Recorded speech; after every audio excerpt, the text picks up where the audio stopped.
You had a group with Daddy Yankee. You told me this when we were about to hoop. You had a group with Daddy Yankee. What did that era teach you? Oof. Daddy Yankee, you could say he's my mentor, you know? Okay. My mentor. What's the age difference between you guys? Probably like 5 years or 4 years. So it came before, okay, gotcha. Yeah, he's older than me, and he started before me. I'm gonna take this chain off real quick. Okay. Really heavy. All right. Hey man, that thing fire, bro. I gotta step my Cuban game up. That was the first thing I seen. This dude was shooting threes. Like that thing was. What I learned from the era of Yankee is discipline is everything. Okay. And he was very disciplined. He is disciplined till this day. And I wasn't. I was a rebel. Okay. I was a rebel. I was doing drugs. I was hanging with the guys from the hood. I was with a pistol every day because we went through a lot of stuff. You know what I'm saying? They killed our best friend years ago. Our best friend, and the guy that killed our best friend said we was next. So me and Daddy Yankee, we had to move to hide in New York. And we hid in New York for a couple of probably like almost a year. So I had to hustle in the streets and, you know, make some money. And we had to, like, you know, both get our straps together and come back and, you know, say, we ain't gonna stay in New York, you know, hungry. We gotta do our music. What year is this? This is 1999. So y'all in New York? That's great. New York. I didn't know this, okay. Yeah, we lived in New York. We was in the Bronx, Creston 193rd. We were hustling that mango piña, you know what I'm saying, selling that weed and all that stuff to survive. Yeah. And we made that money, a couple of money, so we could get strapped and come back to Puerto Rico and do our music and be scared in the studio because we know that somebody was looking for us. And the only reason why they was looking for us is because we was just friends with the person that you know, we were affiliated with that guy. And so something happened to that guy in the streets. I don't know, he had his problems in the streets, and after that we did one of the biggest, you could say the biggest duos in the music, you know what I'm saying? We did so many hits in the streets. La Combi Completa, Guayando, Dime, ¿Dónde está la gata? One could say that you guys actually defined reggaeton for what it is now. Really? We knocked on the doors for reggaeton to be what it is today. The first I heard was Daddy Yankee. That was the first time I heard of reggaeton. I mean, I was there with it. Probably you, I know. Before you heard, so before you heard Daddy Yankee, me and Yankee was already a duo. Okay. Because I know that if you heard Daddy Yankee, you probably heard Daddy Yankee from Gasolina. Yes. Gasolina era. Yeah, so me and Yankee we was a duo way before Gasolina. Okay, wow. In that time of Gasolina, me and Yankee, we was in war. We did songs like dissing each other. Yeah, that was actually moved to my next thing. It said after the split, your career slowed down a little bit. Yeah, but not only about the split, it was because of me, bro. The drugs messed me up. Got you. The drugs messed me up. Of course, the split wasn't a good thing.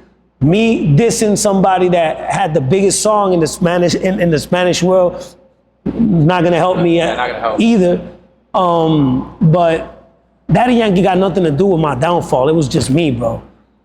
I was on drugs. I was a rebel. I was crazy. I didn't care.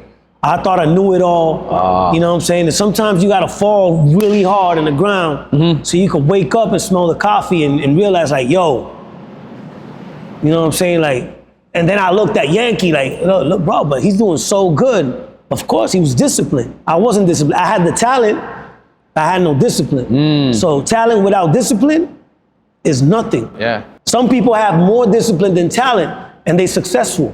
You know what I'm saying? So it's all about discipline. Yankee had talent and he was disciplined, and he, without knowing, showed me the path. And then when I moved to Colombia, after I went to jail and cleaned myself from drugs and all of that, I went to Colombia and I did my comeback. Me and Yankee, we saw each other and we shook hands, and he's like, okay, that's what I was telling you. Now you're doing what I told you had to do, and look how you're doing now. And we've been brothers since, man. That's dope. We always been brothers, but Yeah, it's dope that you took accountability and then he was willing to reconcile. 100%. No, I mean, hey, we fixed our beef way before my comeback. Yeah. But when I did the comeback, people thought that like when we did collabs and stuff, it was like, oh yeah, now he's doing a collab with Nicky because he's doing like Nicky's doing good. It wasn't like that. We was already good. We even did a song together and everything, but I wasn't doing good in my career, so nobody cared. Once I did the comeback and we started doing music again, it's like, okay, so, you know, people just, the eye was on both of us, you know? Kind of were able to do something that not a lot of people are able to do, where you kind of like reinvented yourself. Through your downfall, you came back. You almost even had a new sound. Like if you go back to your old music, you don't even sound the same, like the same person. Colombia changed my sound. Because the funny thing is, my style was more like aggressive, more dance hall, more like, you know, like Freestyle. reggaeton, perreo, freestyle type of vibe. When I went to Colombia, I started studying their music, and I didn't realize I was so melodic. I didn't realize I could sing. Like I always do melodies here and there back in the days, but in Colombia, I feel like my vocal technique got so much better, and I started singing more than rapping. And that's when I came out with songs like Voy a Beber, El Perdón, and stuff like that, where it was just melody, you know, melody. And I could say I changed the game in a way, because everything that was happening in Puerto Rico and the reggaeton scene was more like that aggressive perreo, and I came with the melody, with the singing, and that was me and J Balvin was doing that in Colombia before we went out to the world. So yeah, I mean, Colombia changed everything. It changed my way of thinking. It changed my way of doing music. It changed my way. It humbled me, because I saw how humble the people was in Colombia. If you go to Colombia, you go to the streets of Medellin, the way people are, man, like you could be in a restaurant, it's like, you have soup here, like, no, we don't have soup, but I'll go buy everything and I'll make a soup for you. Yeah. You can't find that here in Miami. No shot. You can't find that here in the States. You can go to a restaurant and try to get a soup, and they're gonna tell you like, oh, we got no soup, we got no soup. So whatever's in the menu, right?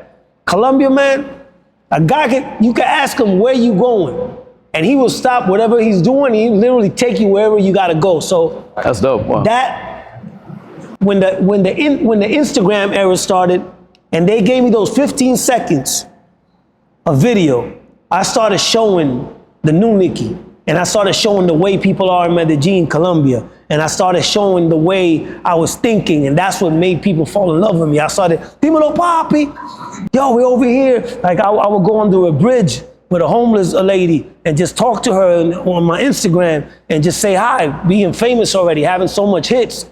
And people fell in love with me because of that. Because that's my essence, you know, that's who I really am. Till this day, you know, I think coming to Miami changed a lot of that. Because the life of Miami is way different from Medellin. Yeah. Right. What year did you move to Miami? I moved to Miami in 2016, I think. Gotcha. 2016. Got you. It's a different environment though, right? Like I think I was talking to him about that too. You can't go anywhere. I love Miami. Yeah. I love Miami. It's just that it came to a point where I was so famous that I couldn't maneuver myself in Colombia the way I could maneuver myself in Miami. Because famous people here in Miami is normal. You know, it's hard for me here. Imagine in Colombia to move. So here I could go to a restaurant and eat and probably gotta take 2 or 3 pictures. In Colombia, I go and I probably gotta take 40 and 50 pictures. You're gonna down shut the that whole place thing. down. Let's call it what it is. That So place it's shut down. just, I felt like it was easier for me to maneuver from here. And Miami is like the center of everything. Like, so from here I could go, the record labels here. From here I could go to anywhere. It's 3 hours away, like where I do shows and stuff. But I miss being in Colombia. I miss, Really? I wish I could live in Colombia the way I used to do. I can't do it anymore, but I okay. wish. I have houses in Colombia, restaurants. I have a whole island over there where we have a resort. Nice.